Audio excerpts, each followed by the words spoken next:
नमस्कार मराठी अपडेट गुरु या यूट्यूब चॅनलवर मी ओमकार तुम्हा सर्वांचा हार्दिक स्वागत करतो. तर इयत्ता 11वीची कॉलेज ॲडमिशन प्रवेश प्रक्रिया सुरू झाली आहे. आज 11 वाजल्यापासून ऑनलाईन फॉर्म सुरू झाले असून पाहू शकता की 3 जून संध्याकाळी 6 वाजेपर्यंत मुदत देण्यात आलेली आहे. तर विद्यार्थ्यांनी काळजीपूर्वक फॉर्म भरायचे आहेत. लिंक आपल्या व्हिडिओच्या डिस्क्रिप्शन बॉक्समध्ये देण्यात आली आहे. लिंकवर क्लिक करून यायचं आहे.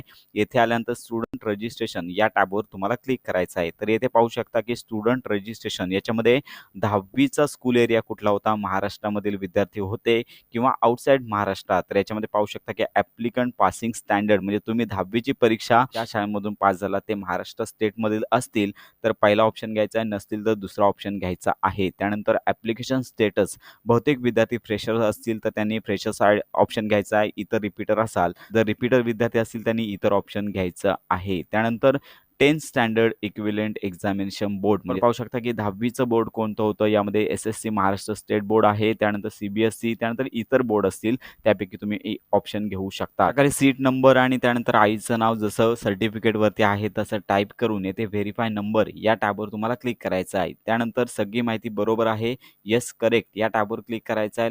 तर अशा प्रकारे व्हेरीफाय नंबर या टॅबवरती क्लिक केल्यानंतर पाहू शकता की येथे सीट नंबर आहे. त्यानंतर आईचं नाव जर व्हेरीफाय होत नसेल तर पहिलं कॅपिटल लेटर आणि इतर स्मॉल डिजिट टाकून तुम्हाला हे व्हेरीफाय करायचं आहे. एक्झाम कधी उत्तीर्ण झालात मार्च ऑप्शन घ्यायचा आहे. इयर आल्याचं पाहायला मिळेल, नाव देखील आल्याचं पाहायला मिळेल. त्यानंतर ॲप्लिकंट कॉन्टॅक्ट डिटेल यामध्ये तुमचा ईमेल आयडी ॲड करायचा असेल तर त्यानंतर मोबाईल नंबर टाकायचा आहे. सिक्युरिटी क्वेश्चन जो आहे तो तुमच्या माहितीसाठी टाकायचा आहे. जर काय पासवर्ड रॉंग झाला तर तुम्हाला याचा वापर करता येणार आहे. तर याच्यामध्ये जो आहे तो तुम्हाला इथे घ्यायचा आहे. त्यानंतर इथे पासवर्ड तयार करायचा आहे. पासवर्ड तयार करण्यासाठी पाहू शकता की 80 ते 9 डिजिटचा पासवर्ड तयार करायचा आहे. याच्यामध्ये एक स्मॉल लेटर, कॅपिटल लेटर आणि स्पेशल कॅरेक्टर इत्यादींचा वापर करून सेम पासवर्ड दोन्ही ठिकाणी टाईप करून येथे पासवर्ड पाहू देखील शकता आणि कॅप्चा टाईप करून रजिस्टर या टॅबवर तुम्हाला क्लिक करायचं आहे. तर अशा प्रकारे पाहू शकता की तुमचं इथे लॉग इन सक्सेसफुली झालेलं आहे. तुमचं इथे रजिस्ट्रेशनचं नाव आलेलं आहे. त्यानंतर तुमच्या इथे log in ID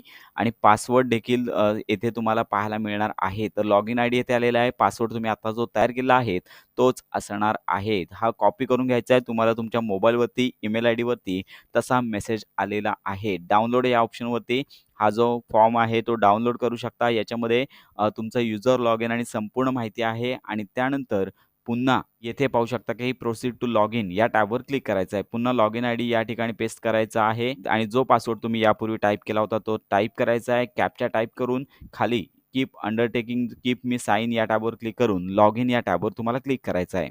log in या टॅबवर क्लिक केल्यानंतर पाहू शकता की ॲप्लिकेशन फॉर्म इनकम्प्लीट पाहायला मिळेल. तुम्हाला इथे पार्ट 1 या टॅबवर क्लिक करून रजिस्ट्रेशन डिटेल या टॅबवर क्लिक करायचं आहे. लक्षात घ्या की ज्या ठिकाणी स्टार दिलेला आहे त्या इन्फॉर्मेशन कन्फर्म तुम्हाला भरायच्या आहेत, प्रॉपर भरायच्या आहेत. संपूर्ण डिटेल तुम्ही यापूर्वी जी भरलेली आहेत याच्यामध्ये बोर्ड असेल किंवा महाराष्ट्रातील विद्यार्थी असतील, संपूर्ण माहिती पुन्हा एकदा पाहून घ्यायची आहे आणि त्यानंतर तुमचा सीट नंबर, तुमच्या आईचं नाव, त्यानंतर एक्झाम कधी झाली, कधी उत्तीर्ण झालात आणि तुमचं नाव संपूर्ण आल्याची पाहायला मिळेल. संपूर्ण माहिती आल्याची पाहायला मिळेल. त्यानंतर तुम्हाला नेक्स्ट या टॅबवर तुम्हाला क्लिक करायचं आहे. लक्षात घ्या की विद्यार्थ्याचं नाव आहे याच्यामध्ये जर तुम्हाला काही बदल करायचा असेल तर करू शकता. त्यानंतर ॲप्लिकंट मदर नेम आईचं नाव तुम्हाला आल्याचं पाहायला मिळेल. जेंडर आल्याचं पाहायला मिळेल. डेट ऑफ बर्थ आल्याची पाहायला मिळेल. त्यानंतर 10वीची शाळा जी आहे ती तुम्हाला आल्याची पाहायला मिळेल. त्यानंतर स्कूल इंडेक्स नंबर संपूर्ण माहिती तुम्हाला इथे UDICE सहित आल्याची पाहायला मिळेल. तर यामध्ये बदल करायचा असेल तर करू शकता. नसेल तर सेव्ह अँड नेक्स्ट या टॅबवर तुम्हाला क्लिक करायचं आहे. याच्यानंतर तुम्हाला तुमचा ॲड्रेस टाईप करायचा आहे. त्यानंतर स्टेट ॲड्रेस टाईप करून तुम्हाला इथे पिनकोड न चुकता टाईप करायचा आहे. त्यानंतर स्टेट म्हणजेच राज्य, त्यानंतर डिस्ट्रिक्ट तुम्हाला टाईप करायचं आहे. त्यानंतर तुमचा एरिया असेल, तहसील ऑफिस असेल, संपूर्ण माहिती सिटी टाईप करून खाली अल्टरनेट मोबाईल नंबर असेल तर देऊ शकता. त्याच्यानंतर सेव्ह अँड नेक्स्ट या टॅबवर तुम्हाला क्लिक करायचं आहे. याच्यानंतर कॅटेगरी रिझर्वेशन याच्यामध्ये सर्वप्रथम तुम्ही कोणत्या कॅटेगरी अंतर्गत येता ती येणाऱ्या यादीमधून कॅटेगरी निवडायची आहे आणि कॅटेगरी निवडून झाल्यानंतर पाहू शकता की तुमच्याकडे कास्ट सर्टिफिकेट आहे का? असेल तर येस म्हणायचं आहे. कास्ट सर्टिफिकेट इश्यू झालेल्या तर कास्ट सर्टिफिकेट इश्यू स्टेट म्हणजेच आपलं महाराष्ट्र राज्य निवडायचं आहे. त्यानंतर पाहू शकता की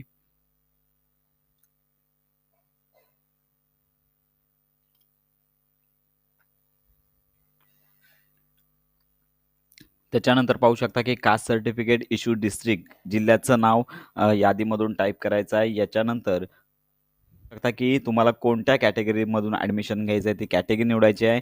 त्यानंतर लक्षात घ्या की तुमच्याकडे डिसॅबिलिटी म्हणजे दिव्यांग तुम्ही आहात का? येथे असेल तर येस म्हणा, नसेल तर नो म्हणायचं आहे. असेल तर संपूर्ण डिटेल टाइप करावी लागणार आहे. त्यानंतर पाहू शकता की बी-एड तर याच्यामध्ये पाहू शकता की भूकंपग्रस्त आहात का? असेल तर तर यानंतर प्रकल्पग्रस्त कॅन्डिडेट असेल तर येस म्हणा, नसेल तर नो या टॅबवर क्लिक करायचं आहे. असेल तर डिटेल सर्टिफिकेट टाइप करावं लागेल. त्यानंतर पाहू शकता की पेरेंट्स ट्रान्सफर्स तर यानंतर application parent been transferred to online process area तर असेल तर येस म्हणा, नसेल तर नो या टॅबवर क्लिक करायचं आहे.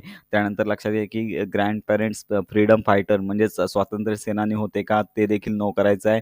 माझी सर्व्हिस म्हणजे माजी सैनिक जर कोणाचे पेरेंट्स असतील तर येस म्हणायचं आहे, नसेल तर नो या टॅबवर क्लिक करायचं आहे. त्यानंतर स्पोर्ट्स कॅटेगरी अंतर्गत जे विद्यार्थी येतात त्यांनी येस म्हणायचं आहे आणि असेल तर लक्षात घ्या की इंटरनॅशनल लेव्हल किंवा नॅशनल लेव्हल असेल ते निवडायचं आहे आणि रँक कुठला असेल तो तुम्हाला निवडायचा आहे. नसेल तर नो या टॅबवर क्लिक करायचं आहे. याच्यानंतर पाहू शकता की 2 एप्रिल 2018 तुम्ही अनाथ कॅटेगरी अंतर्गत येता का? असेल तर येस म्हणा, नसेल तर नो या टॅबवर क्लिक करायचं आहे. त्यानंतर मायनॉरिटी म्हणजेच अल्पसंख्याक आहात का? असेल तर येस म्हणा, नसेल तर नो या टॅबवर क्लिक करायचं आहे. जर असेल तर याच्यामध्ये कॅटेगरी देण्यात आल्या आहेत. सर्वप्रथम लँग्वेज निवडायची आहे. त्यानंतर रिलिजन मायनॉरिटी याच्यामध्ये बुद्धिस्ट, जैन, मुस्लिम, पारसी, शीख आणि ख्रिश्चन नंतर ख्रिश्चन अशा प्रकारे कॅटेगरींचा समावेश असेल. याच्यामध्ये येत असाल तर येस म्हणायचं आहे, नसेल तर नो या टॅबवर क्लिक करायचं आहे. तर याच्या अंतर्गत पाहू शकता की do you want to take admission through in house quota. In house quota म्हणजे तुमच्या शाळेच्या पुढे जर कॉलेज असेल तर त्याच्यामध्ये इन हाऊस कोटा अंतर्गत ॲडमिशन घ्यायचं असेल तर येस म्हणायचं आहे, नसेल